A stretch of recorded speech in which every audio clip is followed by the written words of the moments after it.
මම දන්නවා තව අහන්න ඉන්නේ. ඒක තාලා වින්නම් කියලා. ආයෙ නේද කාලේ ඉන්න. ඔය වටේ කරගුණාට මම දන්නවා මේ සංවර්ධනය පෙන්වන්නවත් ඒව ගැන කතා කරන්නවත් නෙමෙයි. පොඩි පොඩි කෑලි ටිකක් තියෙනවා. අහන්න ඒ ටික අහන්න තමයි වටේ කරගෙන්නේ කියලා. මිලදී කිරීම දැන් ආරම්භ කරලා තියෙනවානේ. නමුත් ගොවීන්ගෙන් නමන චෝදනාව තියෙනවා බොහෝ වීගබඩ විවෘත කරලා නැහැ කියලා. බොහෝ වීගබඩ ඇරලා නැහැ. ගෝයන් කැපෙන පැති වල තමයි ඇරලා තියෙන්නේ. රට පුරාම එකවර කැපෙන්නේ නැහනේ. ඒකෙන් වැඩි ප්‍රමාණයක් සත්වාහාර බියර් නිෂ්පාදනය කිරීමට රුපියල් 50ක් වෙන මුදල් කරලා ලබා දීමට සූදානම්.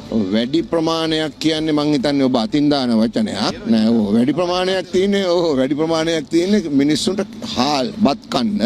නමුත් යම් යම් චක්‍රලේඛ වලින් වෙනත් නිෂ්පාදන වලට අමුද්‍රව්‍යයක් ලෙස සහල් ලබා ගැනීම නතර කරලා තිබ්බ පහුගිය කාලේ. ඒ ඉතින් අතිරික්ත නිෂ්පාදනයක් නැති වෙනකොට නිෂ්පාදනයේ හිග වෙනකොට තහනම් කරනවනේ. බත් විතරක් කන්න හාල් වලින් වෙන මොකුත් නිෂ්පාදනය කරන්න එපා කියලා. ඒක බැරි කමේ නැති කමේ ප්‍රකාශනය. අපිට දැන් අතිරික්තයක් තියෙන නිසා අපි සහල් වලින් සහල් අමුද්‍රව්‍යයක් කරලා ලංකාව තුල නිෂ්පාදනය කරන්න පුළුවන් සෑම දෙයක්ම නිෂ්පාදනය කිරීමට අදාළ කරන මැදිහත් වීමක් තමයි මේ කරන්නේ. එතකොට වෙළඳ පොලේ තරඟකාරීත්වය වැඩි වෙනවා. ගොවි ජනතාවට ඊටාම හොඳ තත්ත්වයක් නිර්මාණය වෙනවා. නමුත් ඔබතුමාට චෝදනාවක් තියෙනවා සිංහලයා කියන්නේ තුන් වේලෙන් බත් කාලා හැදිච්ච මිනිස්සු ඉන්න රටක්. නමුත් තුන් වේල බත් කන්න එපා කියලා කිව්වා කියලා චෝදනා කරනවා.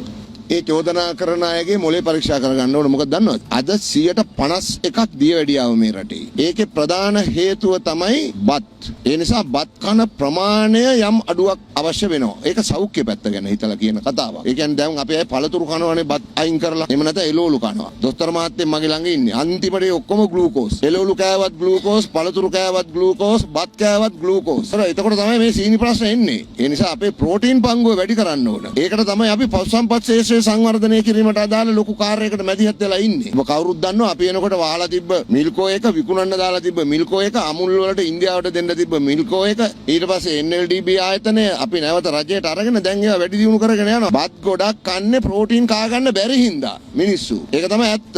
ඊට පස්සේ තෙල් සහ මේද. ඉතින් මේකේ පිෂ්ඨේ පංගුව අඩු කරන්න ඕනේ. ඒක දන්න අය දන්නවා. ඔය මට චෝදනා කරන අය දන්නේ නැහැ. ඒකයි ප්‍රශ්නේ තියෙන්නේ. ඒගොල්ලන්ට ෂුවර් කරනවා මම දැන් දිය වැඩියාවක් ඇති.